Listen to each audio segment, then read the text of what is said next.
Breakout from Oppression is what happens when filmmakers from Taiwan try to make a Western-style slasher film. A little bit of Hollywood splatter, plus a little bit of Italian giallo, sprinkled atop a Taiwanese soap opera. Now, there are actually two films in the Mandarin language that have used the title Breakout from Oppression. This is not Sha Chu Zhong Wai, the 1978 kung fu movie that introduced Gordon Liu to the world. Thanks to Bloody Pit of Horror blog for pointing me toward the origins of today's film, 1982's LENG Sha Ji, released with English subtitles as Exposed to Danger. The director, Chia-Yun, credited in this production as Karen Yang, is considered a pioneering Taiwanese filmmaker. Her first credits in the 60s as a script supervisor led to her writing her own scripts in the 70s, directing her own films, and starting her own production company, culminating with her winning Taiwan's equivalent of the Oscar in 1998. Yang established her reputation with contemporary stories featuring compelling female protagonists. Exposed to Danger was only the second time she would cast frequent collaborator Xiaofen Lu, who gets credited in this film as Fonda Lin, same name as her character.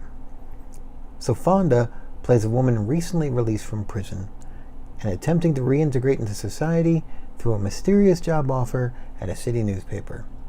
She has to overcome the judgment of the people around her, as well as the ghost of her past, although one of those ghosts may want her dead. Exposed to Danger didn't make a splash in the US, but it would get a second chance through IFD Films. IFD Films retitled the movie, cut 10 minutes off the runtime, and released it in dubbed English in 1985.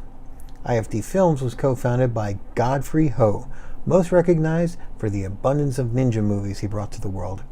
He's got a Roger Corman type reputation, producing / writing / directing scores of movies of varying quality, as well as shepherding the careers of generations of filmmakers.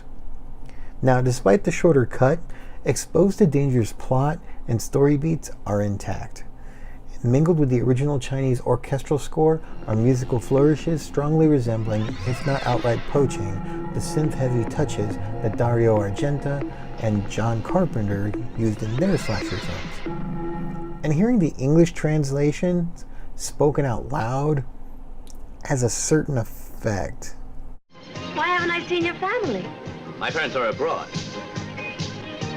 I suppose you mean they're in Galilee, right? Yeah, they're hanging around with Jesus. I don't feel well. Are you sure? Do you have a fever? No, it's just that I want to vomit. The resulting changes kind of improve the movie from a grindhouse point of view. The original cut didn't even try to keep the villain's identity secret, not that it's hard to figure out, but the shorter cut keeps us in Fonda's frame of mind for the majority of the film, so the film feels more urgent, mysterious, paranoid, and it gets you in the mood for the craziness to come. And the filmmakers did not skimp on the crazy. In the first 10 minutes, we've got a shower scene, a cat fight in women's prison, and razor blades hidden in the soap. Now here's the stats for the sickos. Death scenes are around minute 46, minute 50, minute 81, and minute 93. Honorable mention to the monkey around minute 61. Also worth watching out for are the previously mentioned soap scene, another scene with soap, a lady with a meat cleaver, and spring rolls. Sex content, it's safe for daytime TV. It's the grand guignol moments of the film that might upset sensitive souls. Oh, bonus for horror fans, several tributes can be found throughout the film, from Psycho to Halloween to Friday the 13th.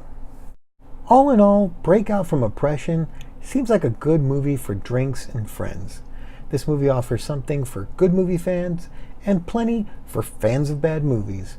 It's okay to get lost in the story.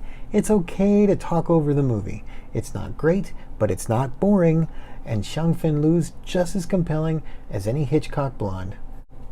This movie is funhouse scary, in a good way. Just bring your own food.